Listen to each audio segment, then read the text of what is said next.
Paz do Senhor, igreja. Convido os irmãos a abrirem 2 Coríntios 4.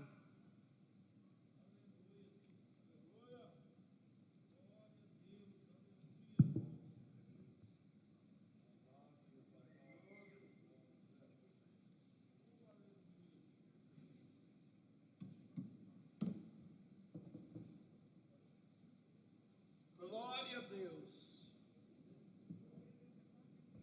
A partir do versículo 16,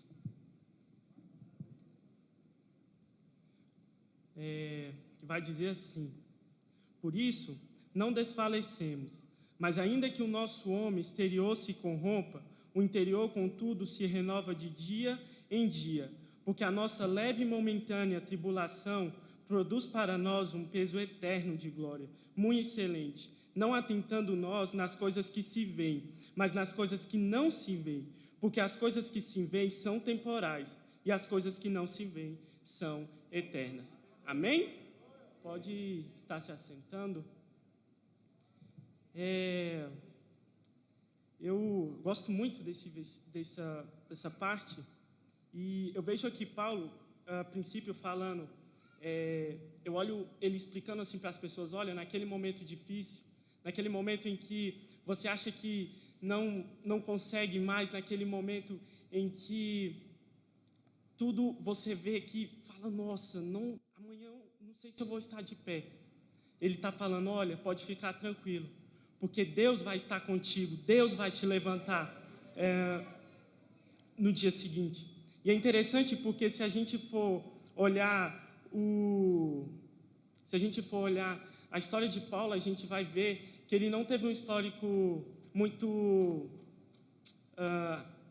fácil, teve um histórico bem provador. Se a gente for observar lá no capítulo 11, ele vai, em 2 Coríntios, ele vai estar contando um pouco disso, do que ele chegou a passar. E é interessante porque no versículo 17 ele vai falar: porque a nossa leve e momentânea tribulação produz para nós um peso eterno de glória. Eu vejo Paulo comparando tudo o que ele passou. Ele fala que chegou a ser apedrejado, ele chegou a ser chicoteado, mas nada disso, ele fala, nada disso compara com o peso eterno, um peso grandioso, extraordinário de glória que Deus me concede dentro de mim. E, sabe, irmãos, e aí ele continua, não atentando nós nas coisas que se veem, mas nas coisas que não se veem. Por quê? Ele está falando: olha, se a gente ficar olhando para cá, a gente só vai ver tristeza, mas a minha alegria está no Senhor, a minha alegria está lá em cima. Entendeu, irmãos? Então a gente tem que olhar para as coisas não dessa terra. Por exemplo, a gente está vivendo um momento tão difícil. Às vezes, ano passado a gente falou: olha, 2021 vai ser mais tranquilo. E quem disse? Só que a gente vai caminhando o quê? Confiando no Senhor, confiando que Ele vai estar dando força para cada um de nós. Amém? E aí é disso que eu quero conversar um pouquinho com os irmãos hoje.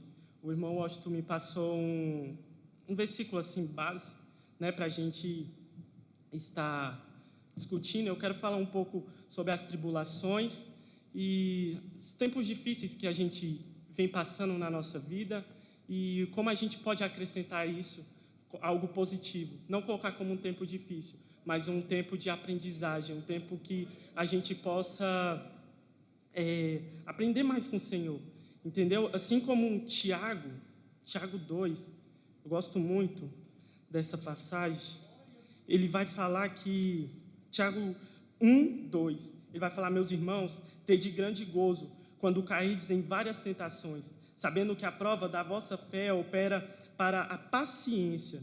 Tenha, porém, a paciência a sua obra perfeita, para que sejais perfeitos e completos, sem falta em coisa alguma. É interessante porque, a princípio, quando eu li esse texto, pela primeira vez eu achei muito estranho. Ele fala para a gente ter alegria pelas tentações, a gente olha já isso como algo negativo. E aí ele vem falando: olha, Não, olhe para isso como algo positivo, comemora, porque é um tempo de aprendizagem, um tempo de crescimento. Amém? E eu quero compartilhar um pouco com os irmãos aquilo que está lá em Daniel 3, que vai falar sobre a história de Sadraque, Mesaque e Abidnego, né? Onde vai contar que o rei Nabucodonosor, ele fez uma estátua de ouro e ele propôs um decreto em que toda vez que houvesse o som de buzinas, pífaros, enfim, era que as pessoas tinham que se prostrar perante aquela estátua.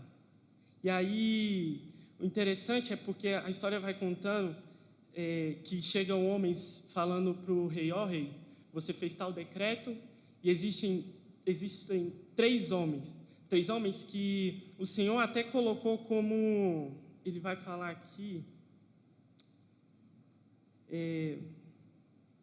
negociadores, era alguma coisa assim, acho que agora eu não vou achar, isso, e aí o rei manda chamar eles, falando, olha, acredito que vou dar outra chance para vocês, e a primeira coisa que eu vejo é interessante porque o rei ele tenta negociar os valores daqueles 3 homens. Porque o interessante, irmãos, é que quem colocou aqueles 3 homens lá foi Deus. Porque, às vezes, eu vejo pessoas que têm uma ideia, que acham que a gente só entra em tempos difíceis pelo fato de ter feito alguma coisa errada. Mas não. Nesse caso, eles estavam entrando em tempos difíceis pelo fato de estar sendo fiel a Deus, de estar servindo a Ele. Então, aí a primeira coisa que o rei fala é o quê? Não, vou tocar de novo a buzina aqui para vocês se prostrarem perante a estátua. Mas ele fala assim, ei, nós não vamos nos prostrar. Fique sabendo que o nosso Deus é poderoso para nos livrar. E aí, o interessante é porque, pelo menos eu pessoalmente acho o versículo 18 um dos mais bonitos, que vai falar, e se não, fica sabendo, ó rei, que não serviremos a teus deuses, nem adoraremos a estátua que levantaste. Ou seja, ele está falando, ei rei, mesmo que se Deus não nos salve, eu vou continuar sendo fiel a Ele. Sabe por quê, irmãos? É interessante que, às vezes, nas nossas orações, a gente, quando está passando pelo momento difícil, a gente já coloca como primeiro, assim, olha, Deus, eu quero isso. E não deixa que Deus escolha para nós. Não deixa que Deus que Deus não tome a rédea por nós. Entendeu? E eu acho isso muito interessante, porque ele não tinha colocado algo, já falando, não, Deus vai fazer isso. Não, ele colocou nas mãos de Deus. Se for feito, Deus vai continuar sendo Deus. E se não, também vai continuar sendo Deus. E aí os irmãos já sabem. Eles foram jogados na fornalha. E aí aconteceu que eles não foram queimados. Eles, muito pelo contrário, eles passearam dentro da fornalha. Uma fornalha que foi aquecida 7 vezes mais.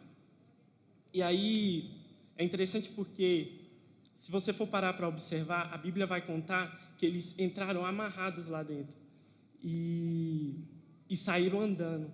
Ou seja, a única coisa que o fogo conseguiu queimar foi as coisas que estavam impedindo ele, as coisas negativas na vida deles. As coisas boas continuaram, mas tudo aquilo que era negativo, aquilo que não trazia de proveito na vida deles, foram queimadas. Amém?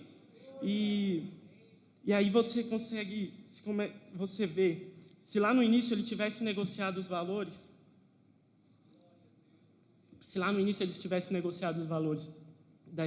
deles, tipo, se dobrado por causa do medo. Imagina, porque se vocês observarem, no versículo 29 vai estar falando, onde o rei ele vai falar que, por mim, pois, é feito um decreto pelo qual todo povo, nação e língua que disser blasfêmia contra o Deus de Sadraque, Mesaque e Abidnego seja despedaçado. Ou seja, Cara, olha a influência que aqueles homens tiveram. Olha o propósito que Deus tinha com aquela tribulação que aqueles jovens estavam passando.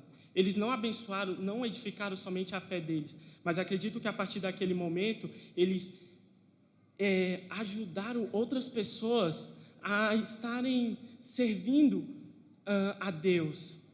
Porque, às vezes, a gente não compreende o propósito gigantesco que Deus tem nas nossas dificuldades. Às vezes a gente está passando algo, não é só para nos edificar, mas também para edificar outras vidas. E a gente não vê isso. Amém, irmãos? É interessante também que quando se você parar para observar, o fogo, eles tinham fé em Deus. O fogo se apagou? O fogo não se apagou. Mas a fé foi suficiente para livrar eles do fogo. Ou seja, às vezes a gente está passando por uma dificuldade e talvez aquilo não possa se acabar. Por exemplo, agora, uma pandemia. Quantos e quantos crentes estão orando? Mas Deus vai capacitando a gente para que a gente esteja andando dia após dia. Amém? E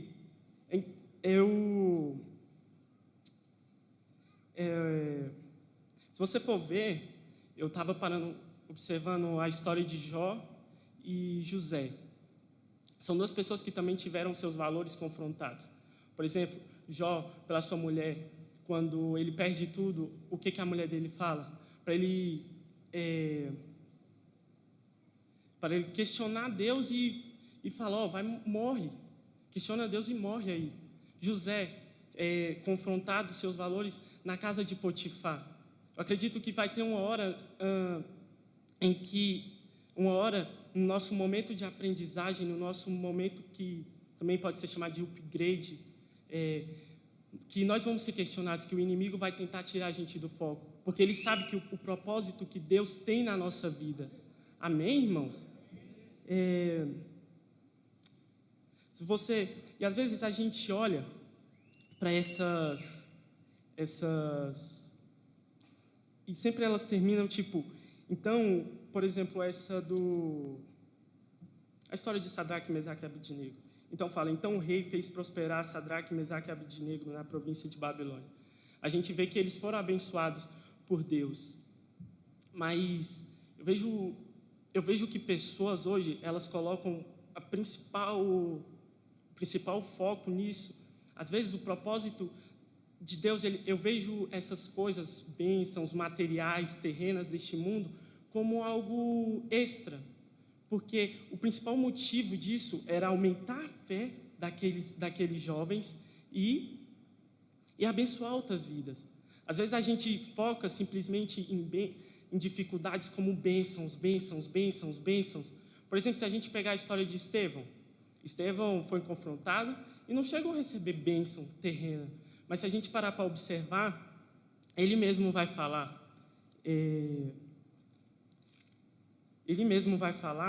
A bênção dele estava onde? No céu. É interessante porque se você for parar para observar a Bíblia todinha, ela vai estar falando que o Filho de Deus está sentado à direita dele. E ele vai falar, eis que vejo os céus abertos e o Filho do Homem que está em pé, à mão direita de Deus. Ou seja, olha a honra que aquele homem estava tendo, vendo Jesus em pé querendo receber aquele servo dele. Então que nós venhamos não focar simplesmente fazer algo para Deus com foco simplesmente de receber coisas terrenas. Não, mas que a gente venha focar em agradar primeiramente e querer praticar aquilo que Tiago falou lá, seres mais completos e perfeitos. E o resto é extra, é presente de Deus. Amém? É isso daí, eu agradeço a oportunidade. Muito obrigado, irmão Washington.